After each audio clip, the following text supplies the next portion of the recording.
La mayoría de los ministros coincidieron en que la Guardia Nacional fue creada como una corporación de carácter civil y no militar, por lo que debe estar adscrita a la Secretaría de Seguridad y Protección Ciudadana.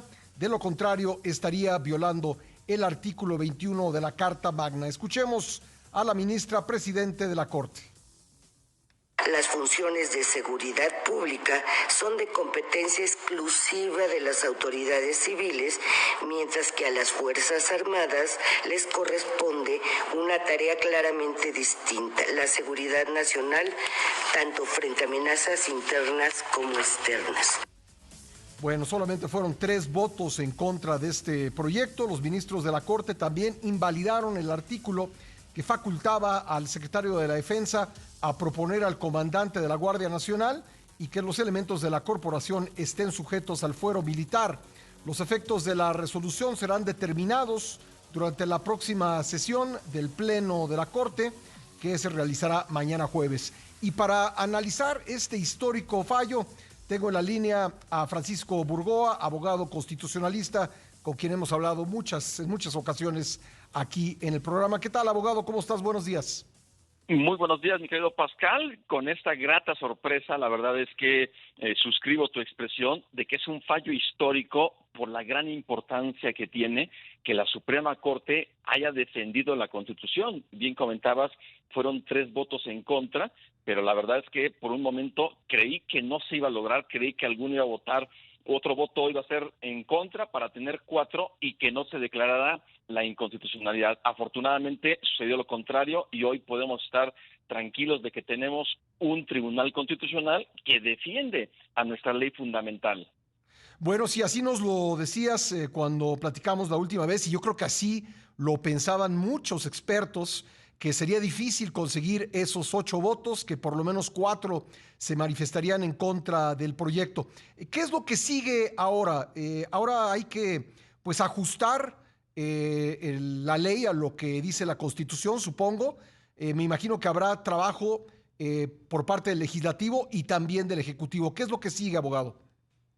Por una parte, bien hacías esa puntualización hace unos momentos, Pascal, que los efectos de la resolución van a ser determinados en la sesión del Pleno de la Corte de este jueves 20 de abril. Ahí se va a conocer. Una vez que se conozcan, se va a llevar a cabo lo que técnicamente se conoce como el engrose de la sentencia, es decir, ya redactar la sentencia en su versión definitiva para que sea notificada al Congreso de la Unión y en ese momento ya surta sus efectos.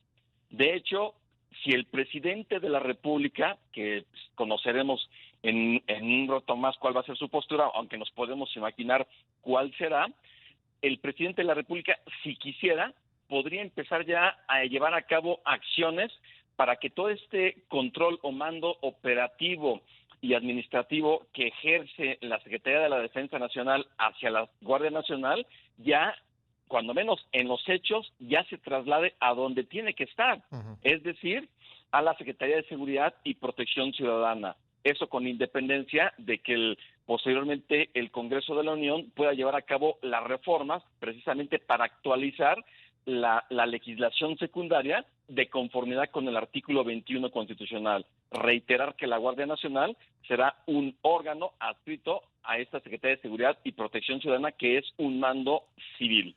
Ahora, ¿qué pasaría, abogado? Y esto desde luego no es deseable, pero si el presidente, pues de repente le dice a la Secretaría de la Defensa, a la Secretaría de Seguridad Pública y a su mayoría, la mayoría que tiene su movimiento en el Congreso, no hagan caso de lo que dice la Suprema Corte, vamos a seguir como estábamos. ¿Qué sucedería en ese escenario que, insisto, no es deseable? No es deseable de ninguna manera, porque ahí ya habría una violación flagrante por parte del presidente de la República y de los servidores públicos que estuvieran tratando de no cumplir con un mandato de la Suprema Corte. Ahí podrían ejercerse acciones penales en contra de ellos y también, en su caso, acciones administrativas. Pero esperemos que ese no sea el caso, porque sí estaríamos ante un presidente que si ya ha dicho en varias ocasiones que no me vengan con ese cuento de que la ley es la ley, resulta que ahora en un marco de un fallo de la Suprema Corte no le quiere hacer caso cuando él ha dicho que no está de acuerdo, pero que respeta. Esperemos que no sea el caso, como bien comentas, porque si no sería un gran problema, por no hablar de una crisis de dimensiones no vistas, en donde un presidente en el contemporáneo no quiere cumplir con la Constitución. Yo no quiero pensar que vaya a ser el Ignacio Comonfort este momento en donde quiera desconocer la Constitución. Bueno, pues como dices, sabremos en un rato más la postura del presidente sobre este fallo histórico y estaremos pendientes de lo que determine la Corte mañana jueves para que ya se aplique este fallo declarando la inconstitucionalidad de esta reforma a leyes secundarias. Te agradezco mucho, abogado, muy amable por haber estado con nosotros tan temprano. Al contrario, y celebro obviamente la autonomía e independencia de la Suprema Corte. Excelente día, Pascal. Gracias, gracias. Ahí está Francisco Burgoa, profesor de Derecho de la UNAM y especialista en Derecho Constitucional.